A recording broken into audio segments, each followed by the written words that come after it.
एक करोड़ को संस्कृत भाषा में कैसे लिखते हैं? एक कोटितः, अयुक्तम, कोटिः कि कोटि। देखिए यहाँ पे लिखा है कोटि, यहाँ पे लिखा है कोटि।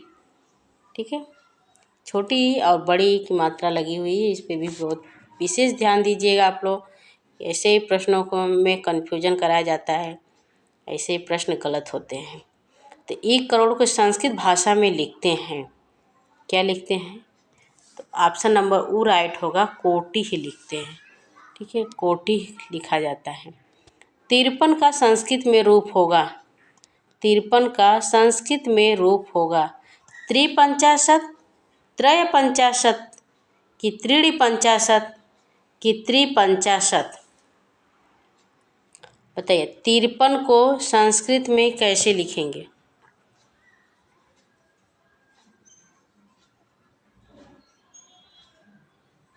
तिरपन का संस्कृत में रूप होगा त्रिपंचाशत, त्रयपंचाशत, त्रिपंचाशत कि त्रिपंचाशत।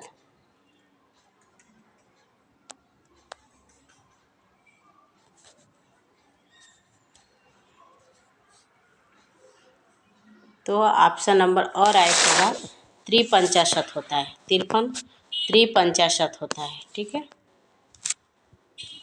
पहला शब्द, पहला मतलब ये पहला, प्रथम। ठीक है, प्रथम शब्द का नपुंसक लिंग में, नपुंसक लिंग, लिंग कितने प्रकार के होते हैं? 3 प्रकार, पुल्लिंग, स्त्रीलिंग और नपुंसक लिंग। संस्कृत में 3 प्रकार के लिंग होते हैं।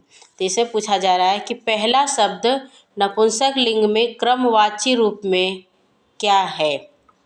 प्रथमम होगा कि प्रथमतः होगा कि प्रथम होगा कि प्रथमा होगा? नपुंसक लिंग में पूछा जा रहा है।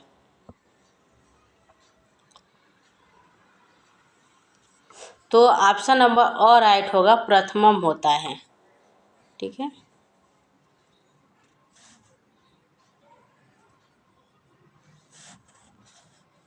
आइए अगले प्रश्नों पे चलते हैं।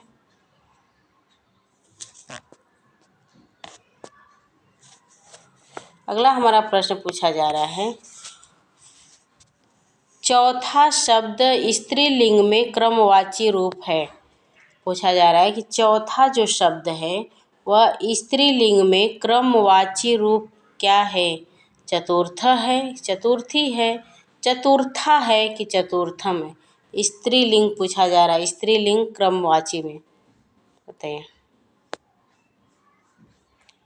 प्रश्न नंबर 47। तो ई ऑप्शन राइट होगा, चतुर्थी होता है। नपुंसक लिंग में क्रमवाची शब्द बनाने में किस प्रत्यय का प्रयोग किया जाता है? देखिए प्रत्यय से पूछा जा रहा है, किस प्रत्यय का प्रयोग होता है? तमप होता है, तमह होता है, तमी होता है कि तमन होता है? किस प्रत्यय का नपुंसक लिंग बनाने के लिए किस प्रत्यय का हम प्रयोग करेंगे? तो वह क्रमवाची शब्द बनेंगे, संख्या का क्रमवाची शब्द बनेगा। किस प्रत्यय का हम प्रयोग करेंगे? किस जो संख्या का क्रमवाची बनाना है वह बनेगा, तमप का, तमी का कि तमह का, तमन का? इसका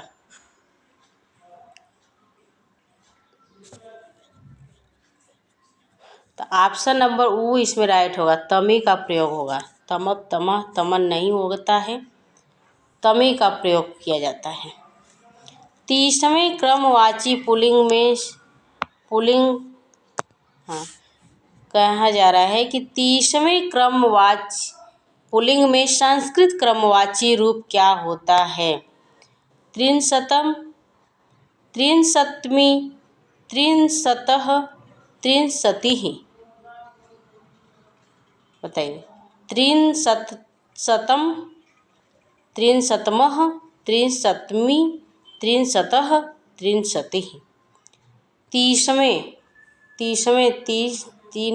30वें नंबर पे जो क्रमवाची पुल्लिंग का प्रयोग किया जाता है वह कैसे बनता है? संस्कृत क्रमवाची रूप क्या होता है?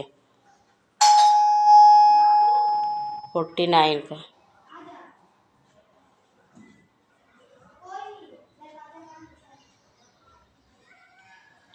49 का और राइट होगा।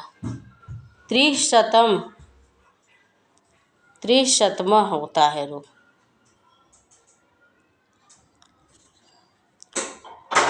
19वां शब्द का पुल्लिंग में क्रमवाची रूप क्या है? 19वां शब्द का पुल्लिंग में क्रमवाची रूप क्या है? नवदशतम, नवदशतमी, नवदशतमा, नवदशः। 19वां शब्द का पुल्लिंग में क्रमवाची रूप क्या है? बताइए 19वां क्रमवाची शब्द क्या होता है? तो ऑप्शन नंबर री राइट होगा 9, 10। 19वां जो क्रमवाची शब्द होता है 9, 10 होता है, ये 19वां। तो 19वां 9, 9 + 10 करेंगे तो क्या होगा? 19। ठीक है।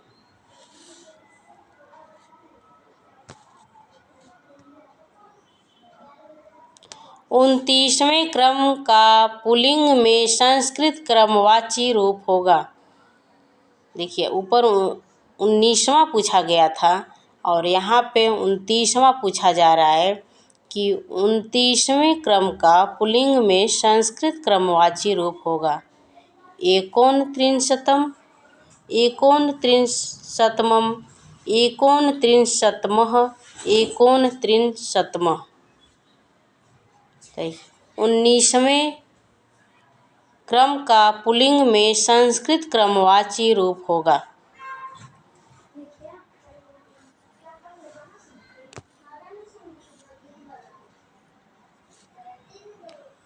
एकोनत्रिंशतम होता है। ऑप्शन नंबर री राइट होगा।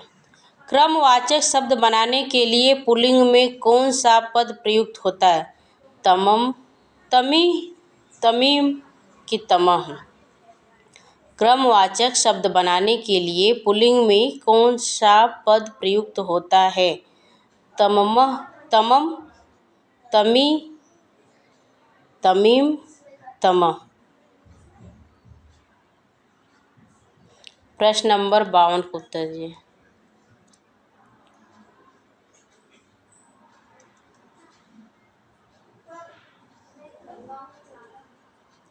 तमह का प्रयोग होता है।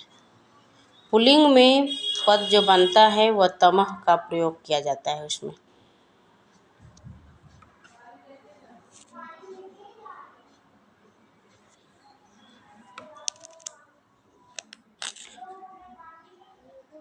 सोलहवें क्रम का नपुंसक लिंग में संस्कृत भाषा में क्रमवाची शब्द होगा। षोडशम, षोडशः, षोडशम, षोडशी। षोडशम देखिए यहाँ पे सब पे विशेष रूप से ध्यान दीजिए आप लोग। क्या होगा? 16वें क्रम में नपुंसक लिंग में जो संस्कृत भाषा में क्रमवाची शब्द होगा षोडशम, षोडशम, षोडशम, षोडशी।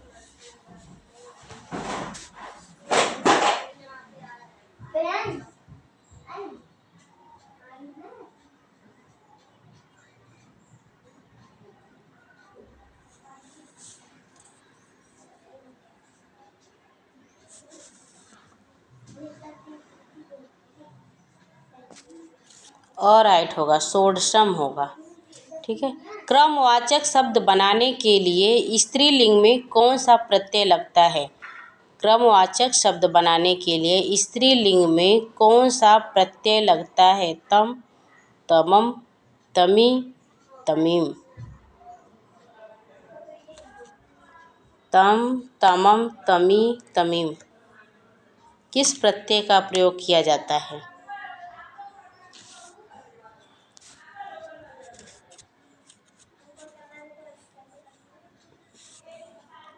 तमी का प्रयोग किया जाता है। ठीक है। ऑप्शन नंबर ओ राइट होगा तमी। 24वें क्रम का नपुंसक लिंग में संस्कृत क्रमवाची रूप क्या होता है?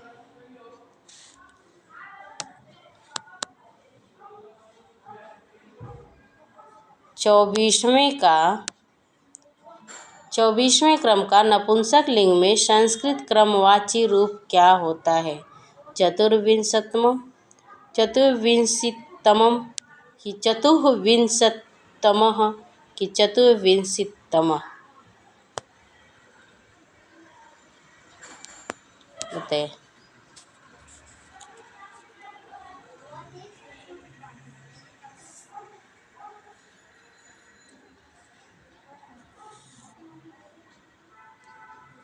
चतुर्विंशतितम होगा, ऑप्शन नंबर ए राइट होगा। क्रमवाची शब्द किन किन लिंगों में बनते हैं? पुल्लिंग में, नपुंसक लिंग में, स्त्रीलिंग में कि तीनों में?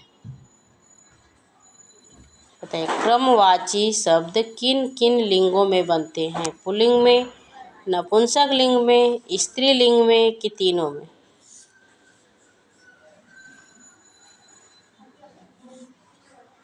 तो जो क्रमवाची शब्द है वो तीनों लिंगों में बनते हैं।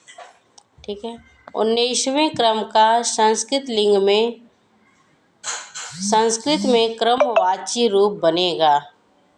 एकोनविंशि, एकोनविंशः,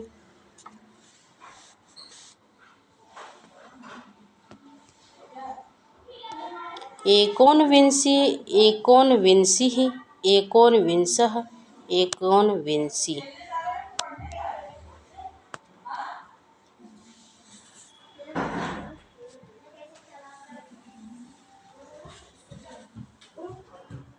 एकोनविंशी बनता है। संस्कृत में चत्वारिंशत् किस संख्या का वाचक है? पूछा जा रहा है कि संस्कृत में चत्वारिंशत् किस संख्या का वाचक है? 400, 104, 40, 44?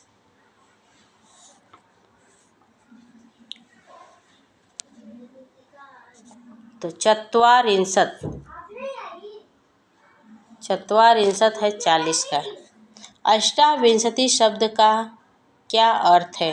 18, 38, 28, 48? अष्टाविंशति शब्द का क्या अर्थ है?